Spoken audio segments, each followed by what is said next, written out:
जय हिंद एवरीवन। तो आज हम बात करेंगे अपने इस वेरी वेरी इंपॉर्टेंट टॉपिक के जो कि solar air conditioning and refrigerator system. तो हम बात करेंगे सोलर रेफ्रिजरेटर सिस्टम होता क्या है।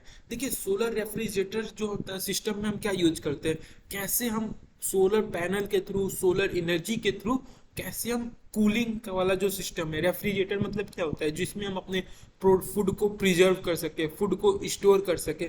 तो यहाँ पे सोलर रेफ्रिजरेटर सिस्टम के हम बारे में बात करते हैं। तो पहले इसके कुछ कंपोनेंट हैं, देख लेते हैं। देखिए, यहाँ पे सोलर कलेक्टर लगा हुआ है। सोलर कलेक्टर में क्या होता है, हमारा सनलाइट आता है, वहां से हम क्या कलेक्ट करते हैं। जो हमारा क्या होता है, सनलाइट को, जो सनलाइट में जो फोटोन होते हैं उसको कलेक्ट करते हैं, और वहां से जब हम कलेक्ट करते हैं जब सोलर का यहाँ पे सोलर कलेक्टर है। और इसमें क्या होता है, हमारा यहाँ पे देखिए जनरेटर के थ्रू हमारा क्या है, पंप लगा हुआ है। इसमें से क्या जाता है, हमारा जो वाटर है वो जाता है, पंप के थ्रू वाटर जाता है। और जो सोलर कलेक्टर जो हमारा जो सोलर कलेक्टर के थ्रू जो हमारा सोलर एनर्जी कलेक्ट होता है, वहां से ये जो वाटर होते हैं वो हीट होते हैं। तो वाटर हीट वाला फिर हमारा कहाँ जाता है, इस जनरेटर में जाता है। और इस जनरेटर में हमारा क्या होता है, जो NH3 जो अमोनिया और वाटर सॉल्यूशन दोनों होते हैं। और इस वाटर सॉल्यूशन में दोनों होते हैं। तो इसके बाद जब ये हीट होगा तो इसमें जो वेपराइज फॉर्म है वो ऊपर उड़ेंगे। देखिए, जब वेपर हमारे ऊपर उड़ेंगे तो यहाँ पे हम यूज किए रेक्टिफायर। अब रेक्टिफायर का काम क्या है, रेक्टिफायर जो हमारे वाटर है उनको ये तो दोबारा भेज देगा, डाउन पार्टिकल उसको नीचे भेज देगा। और जो हमारे रेक्टिफायर है, जो प्योर अमोनिया वेपर फॉर्म है, उसको क्या करेगा, हमको रेक्टिफाई करके कंडेंसर के पास भेजेगा। फिर से देखते हैं, सन के थ्रू हमारा क्या है, सनलाइट आ रहा है, यहाँ से वाटर को पंप कर रहे हैं, जो भी हमारा है वाटर। फिर जो हमारे जो विगर सॉल्यूशन है उनको यहाँ पंप कर रहा है, फिर उनको क्या कर रहा है, हीट कर रहा है सोलर कलेक्टर के थ्रू। जब ये सोलर कलेक्टर के थ्रू हीट कर रहा है तो ये वापस हमारे जब इसके जो हमारा हीट करके इस जनरेटर में भेज रहा है। अब जनरेटर से क्या होगा, फिर जनरेटर से हमारा कुछ पार्टिकल जो होंगे वेपर फॉर्म में ऊपर जाएंगे, और रेक्टिफायर क्या करेगा, केवल अमोनिया को ही पास करेगा। तो अमोनिया को जब पास किया कंडेंसर के पास, तो यहाँ पे क्या हुआ, हमारा वाटर जो है जो यहाँ पे अमोनिया था वो हमारा फेज चेंज हुआ। यहाँ पे phase change of heat and वापर, जो हमारा वेपर फॉर्म था अब वो हमारा लिक्विड फॉर्म में आया। तो लिक्विड फॉर्म में आया तो यहाँ पे रिसीवर जो है वो यूज कर सकते हैं। जो हमारा अमोनिया है, कंडेंस है, वो ठंडा होता है। तो वहाँ पे जो इसमें जो रिसीवर में है, यहाँ पे हमारा ऐसे स्ट्रिप लगे होते हैं जहाँ पे अमोनिया हमारा स्टोर हो जाता है और हमारा ये रेफ्रिजरेटर का काम करता है। अब फिर उसके बाद क्या होता है, इसको रिसाइकल प्रोसेस है हमारा। अब इसमें कुछ जैसे ये ठंडा किया, अब उसके बाद क्या हुआ, अब ठंडा होने के बाद ये क्या होगा, अब जैसे ये ठंडा था उस समय ज्यादा कोल्ड था, वहां पे यूज हुआ। जैसे जैसे अब वो गर्म होगा तो वो क्या होगा, हमारे एक्सपेंशन जो वॉल्व है, जो थ्रोटल वॉल्व है, उनके थ्रू हमारा ये इवापोरेटर में जाएगा। और इवापोरेटर में जाएगा तो क्या होगा, इवापोरेटर में जाएगा तो हमारा यहाँ से क्या हुआ, हीट एब्जॉर्ब कर लेगा। जितने भी हमारे हीट होते हैं, जो जितने भी हमारे गर्म इसमें है, उसको वो एब्जॉर्ब कर लेगा और इसको वेपर फॉर्म में वो कन्वर्ट करके एब्जॉर्बर के पास भेज देगा। यहाँ पे देख सकते हैं, एब्जॉर्बर के पास भेज देगा।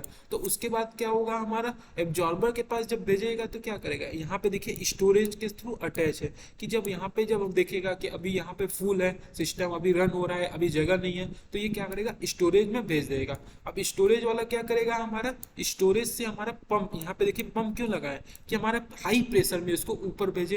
हाई प्रेशर में जब ऊपर भेजेगा, हीट एक्सचेंजर पे भेजेगा। हीट एक्सचेंजर मतलब क्या है, यहाँ पे हीट एक्सचेंज करेगा। जो भी हमारा हीट है, यहाँ पे हीट को उसको क्या करेगा, दूसरे फॉर्म में हीट में कन्वर्ट करेगा। तो इसके थ्रू हमारा क्या होगा, इस जनरेशन में जाएगा, जनरेटर में जाएगा। अब जनरेटर में क्या होगा, वही हमारा सेम प्रोसेस होगा। उसको क्या करेगा, हीट प्रोवाइड करके अमोनिया को हम ले लेंगे, प्योर अमोनिया को। अगर अच्छे से हीट नहीं हुआ, फिर क्या करेगा, फिर वो हीट एक्सचेंजर के पास भेजेगा। और हीट एक्सचेंजर कहाँ पे भेजेगा, एब्जॉर्बर के पास भेजेगा, एब्जॉर्बर स्टोरेज के पास, फिर ये प्रोसेस हमारा रन करेगा। तो यहाँ पे आप देख सकते हैं टोटल 3 साइकिल हमारा यूज हुए हैं। पहला देख लेते हैं हम, एक बार आपको फिर से थोड़ा फिगर एक बार फिर से एक्सप्लेन कर देते हैं।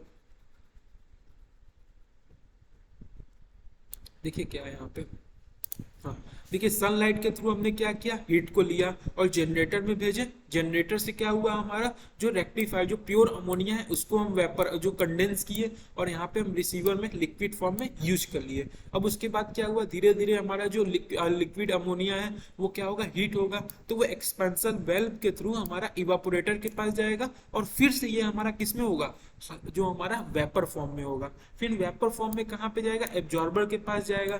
एब्जॉर्बर क्या करेगा, उसको स्टोरेज में भेज देगा। स्टोरेज में से कहाँ जाएगा, हमारा हीट एक्सचेंजर में पंप के थ्रू जाएगा। और हीट एक्सचेंजर में क्या होगा, वहां से हमारा हीट को क्या करेगा, जनरेट करेगा और वापस हमको यहाँ पे अमोनिया जो जनरेटर में होगा वहां पे हमको भेज देगा। क्योंकि जब गर्म रहेगा तो जनरेटर भेजेगा, जनरेटर क्या करेगा, फिर से हमारा प्योर अमोनिया लेगा। तो ये प्रोसेस हमारा क्या होंगे, रन होता रहेंगे। देखिए यहाँ पे एक हमारा साइकिल यहाँ पे बना है कि हीट एक्सचेंजर के पास जाएगा, एब्जॉर्बर, स्टोरेज, एक साइकिल तो इधर बन गए।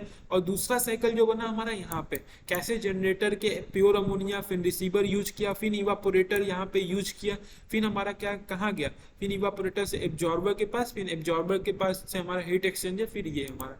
तो आप देख सकते हैं कैसे ये साइकिल हमारा कंप्लीट हो रहा है। तो अब इसके बारे में बात करते हैं। जो NH3 हमारा क्या है, वो 3 से 10% तक मोर एफिशिएंट है। जो हम क्लोरोफ्लोरोकार्बन यूज करते हैं, क्यों हम NH3 केवल यूज किए, क्योंकि हमारा ये ज्यादा एफिशिएंट है। क्लोरोफ्लोरोकार्बन से जो हमारा 3 से 10% ज्यादा एफिशिएंट वे में यूज होता है। बेटर हीट ट्रांसफर प्रॉपर्टी जिसके पास है then the chemical refrigerator. Ammonia gas जो होता है वो हल्का भी होता है देन कंपेयर अगर हम करें CF जो हमारा क्लोरोफ्लोरोकार्बन होते हैं गैस, उनसे क्या होता है, हमारा ये क्या होता है, थोड़ा लाइटर होता है। अब इसके कुछ फंक्शन के बारे में देखते हैं। The basic function of solar collector क्या था, हमारा कलेक्ट कर रहा था सोलर रे को एज यूजुअल, और फिर उसको कहाँ भेज रहा था, हीट एनर्जी के पास भेज रहा था। देखिए यहाँ पे हीट गर्म करने के बाद ये हमारा जनरेटर के पास जा रहा था।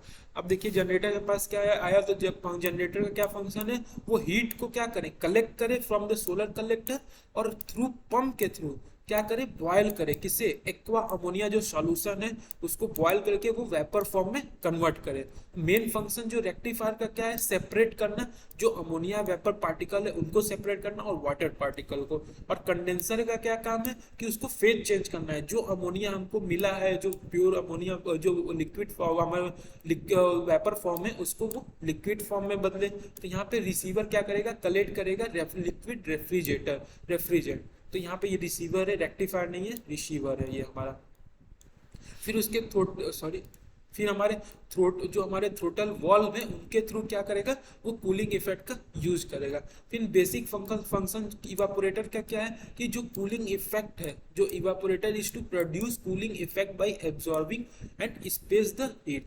कूलिंग इफेक्ट जो हमारा इवापोरेटर क्या होगा, वो हीट को एब्जॉर्ब करेगा और हमारा जो कूलिंग इफेक्ट है उसको हमारा प्रोड्यूस करेगा। The function of absorber to absorb weak and strong solution.